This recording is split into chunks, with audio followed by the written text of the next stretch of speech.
Perkenalkan, nama saya Valentino Julius Cesar Muntu dengan NIM 2106 1102 0548, kelas 2B8 Manajemen, dengan dosen pengampu Dr. Imelda Welin Juliana Ogi SEMM. Jadi saat ini saya akan membahas two sample test hypothesis. Tujuan pembelajaran saya terbagi 3. Yang pertama, menjelaskan pengertian tentang pengujian hipotesis dan langkah-langkah yang diperlukan prosedur umum uji hipotesis. Kedua, menghitung uji hipotesis dengan sampel besar yang meliputi pengujian rata-rata dan proporsi populasi. Beda dua rata-rata dan beda dua proporsi dari dua populasi. Dan yang ketiga, menghitung uji hipotesis dengan sampel kecil untuk pengujian parameter rata-rata populasi, beda dua rata-rata dari dua populasi. Dalam statistika inferensia, sebelum diputuskan perlu uji hipotesis. Hipotesis adalah asumsi yang bisa benar atau salah terhadap suatu masalah dan perlu pengujian lebih lanjut. Pengujian hipotesis adalah langkah-langkah yang dilakukan dengan tujuan untuk memutuskan apakah hipotesa tersebut diterima atau ditolak. Ada dua kemungkinan dalam pengujian hipotesis, yaitu menolak atau menerima hipotesis. Menolak hipotesis artinya bahwa hipotesis tidak benar. Menerima hipotesis artinya tidak cukup bukti untuk menolak hipotesis. Rumusan pengujian hipotesis. Selalu dibuat pernyataan hipotesis dengan harapan akan ditolak. Disebut sebagai hipotesis nol atau HO.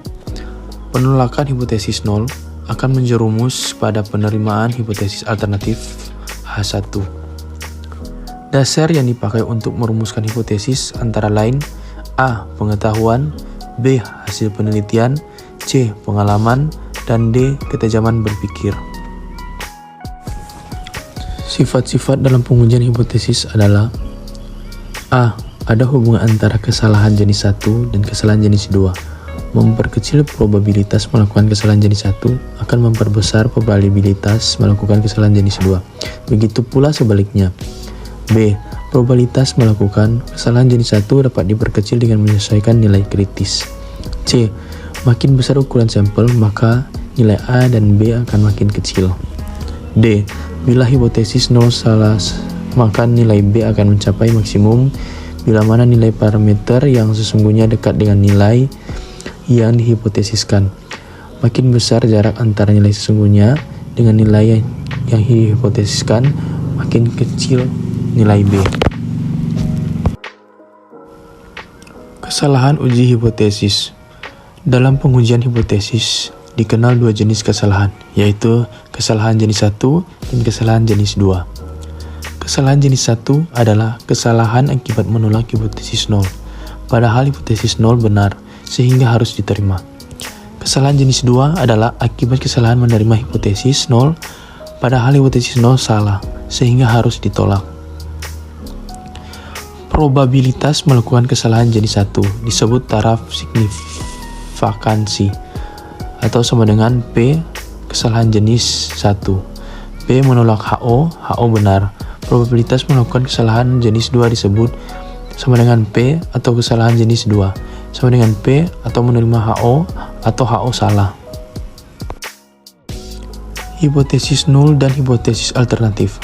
Hipotesis statistik adalah suatu anggapan atau pernyataan yang mungkin benar atau tidak mengenai suatu populasi atau lebih. Rumusan hipotesis dinyatakan dalam bentuk hipotesis nol dan hipotesis alternatif. Hipotesis nol adalah hipotesis yang akan diuji kebenarannya, sehingga hipotesis alternatif adalah hipotesis yang akan diterima jika hipotesis nol ditolak. Penolakan hipotesis nol padahal hipotesis itu benar disebut galat atau error tipe 1. Penerimaan hipotesis nol padahal hipotesis itu salah disebut galat atau error tipe 2. Uji satu sisi dan dua sisi. Hipotesis alternatifnya terdapat tanda tidak sama dengan, maka uji tersebut disebut uji dua sisi. Jika suatu hipotesis rumusan hipotesis alternatifnya memuat tanda lebih besar atau lebih kecil, maka jenis pengujian yang dilakukan adalah pengujian satu sisi. Langkah-langkah pengujian. Tuliskan hipotesis 0 H0. Pilih hipotesis alternatif H0 atau H1. Pilih taraf keberhasilan. Pilih uji statistik yang sesuai dan tentukan daerah kritisnya. Bila keputusan didasarkan pada suatu nilai P, maka tidaklah perlu menyatakan daerah kritisnya. Nilai P adalah taraf keberhasilan terkecil sehingga nilai uji statistik yang diamati masih berarti. Hitunglah nilai uji statistik.